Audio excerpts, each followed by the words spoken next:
मेरे बॉडी में सेंसेशंस होते हैं, इम्पल्स उनको कंट्रोल करते हैं। कैसे सेंसेशन? सेंसेशन तो तब होगी ना गुरु, जब इस बार भी आरटीआर एग्जाम नहीं क्लियर होगा और इस बार लास्ट अटेम्प्ट है।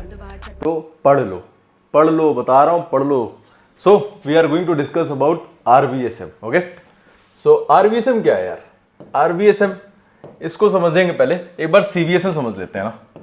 वो टर्म सुना होगा आपने एविएशन में। सीवीएसएम क्या है? सीवीएसएम है कन्वेंशनल वर्टिकल सेपरेशन मिनिमा और आरवीएसएम है रिड्यूस्ड वर्टिकल सेपरेशन मिनिमा। कुछ ऐसी चीज है जो रिड्यूस किया गया ना। ओके, होता क्या है कि आरवीएसएम जो शुरू किया गया है, आरवीएसएम का कॉन्सेप्ट लाया क्या गया है, पहले सेपरेशन समझते हैं एक बार ना। वर्टिकल सेपरेशन एक होता है, एयरक्राफ्ट जब फ्लाई करते हैं ना, तो जब भी एयरक्राफ्ट फ्लाई करता है, लेट सपोज एक एयरक्राफ्ट इस डायरेक्शन पे जा रहा है, अगला एयरक्राफ्ट इस डायरेक्शन में जा रहा है, तो इन दोनों के बीच का सेपरेशन होता है 1000 फीट। ठीक है, और कोई एयरक्राफ्ट दोबारा इसी डायरेक्शन पे जा रहा है, तो सेम डायरेक्शन पे जाने वाले दोनों एयरक्राफ्ट सेम डायरेक्शन इस साइड जा रहे हैं वेस्ट की तरफ, तो सेम डायरेक्शन जाने वाले का सेपरेशन होता है 2000 फीट। अब ये तो था गुरु, पर जैसे जैसे हाइट बढ़ती गई, जब हम थोड़ा हाई ऑल्टीट्यूड पे गए, ये सेपरेशन हो गया डबल। एयरक्राफ्ट की इक्विपमेंट की रिलायबिलिटी एंड सब कुछ ध्यान में देखते हुए यही सेपरेशन सारे कुछ हो गए double. Above flight level 2900, flight level 2900 से ये सेपरेशन हो गया डबल। डबल कैसे हो गया? ये जो 1000 फीट का सेपरेशन था ये 2000 फीट का हो गया, और ये जो 2000 फीट का सेपरेशन था ये 4000 फीट का हो गया। All airliners want to fly in higher altitude. जैसे जैसे हाइट बढ़ती है, एयर लेस डेंस होता है, एयरक्राफ्ट अच्छा परफॉर्म करेगा और फ्यूल इफिशिएंट हो जाएगा, काफी बेटर हो जाता है। तो जितने भी बड़े एयरलाइन होते हैं they wants to fly in higher altitude. अब इतना 4-4000 फीट का सेपरेशन होगा एक एयरक्राफ्ट के, यहाँ फिर दूसरा यहाँ फिर दूसरा यहाँ, तो कितने एयरक्राफ्ट अकोमोडेट कर पाएंगे उस लेवल पे? इसीलिए इन्वेंट किया गया रिड्यूस वर्टिकल सेपरेशन मिनिमा। इसमें क्या है कि if you want to fly in RVSM level start कहाँ होता है? आरवीएसएम लेवल स्टार्ट होता है, याद रखना, फ्लाइट लेवल 290 से लेके flight level 410। Guys always remember it, 290 भी आरवीएसएम का ही पार्ट है। ये गलती बच्चे बार बार करते हैं, 290 कुछ भी होता है 290 पे आ जाते हैं। 290 is also a part of RVSM. अब इसमें क्या किया गया, जैसे मैंने आपको बताया डबल हो गया।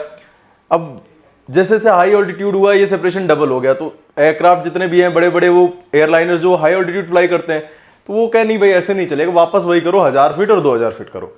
तो if you want to fly in RVSM level your aircraft should be equipped with minimum these 5 equipment. अब इक्विपमेंट क्या क्या है? Equipment you need to fly in RVSM level, पहला है 2 primary altimeter with independent static port. दूसरा है टीकैस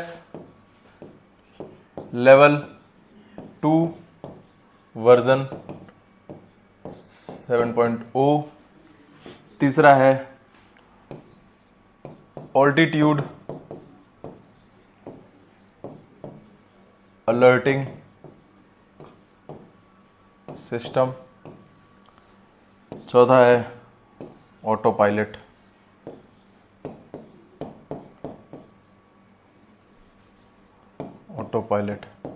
और पांचवा है, क्या लिख देता हूँ, पांचवा है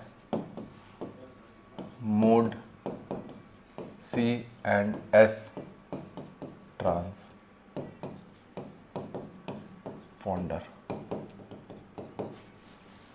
ठीक है guys, if you want to fly in RVSM level, जैसे बताया मैंने कि आरवीएसएम लेवल में क्या है कि ऑल्टीट्यूड को दोबारा कम, सेपरेशन को दोबारा कम कर दिया गया। इसका मतलब कुछ स्ट्रिक्टनेस भी लाया गया होगा। वो स्ट्रिक्टनेस यही है कि if you want to fly in these RVSM level you have to consist with the minimum these 5 equipment. अच्छा, कभी आपने सोचा है कि यार इस डायरेक्शन पे जाने पे और इस डायरेक्शन डिफरेंट डायरेक्शन जाने पे 1000 फीट का सेपरेशन है, और कोई एयरक्राफ्ट दोबारा इस डायरेक्शन पे आ गया, तो दोनों में सेम डायरेक्शन पे 2000 फीट का ज़्यादा क्यों है? भाई ज़्यादा इसलिए है कि अगर इसने डिसेंड कर गए, ये भी डिसेंड किया, तो कोलिजन के चांस ज़्यादा है, इसीलिए सेपरेशन ज़्यादा। अगर ये डिसेंड कर गया, ये क्लाइंब कर गया, दोनों के पाथ अलग हैं, कोई दिक्कत नहीं है। मेन है सेम पाथ वालों के लिए, इसलिए सेपरेशन पाथ ज़्यादा है।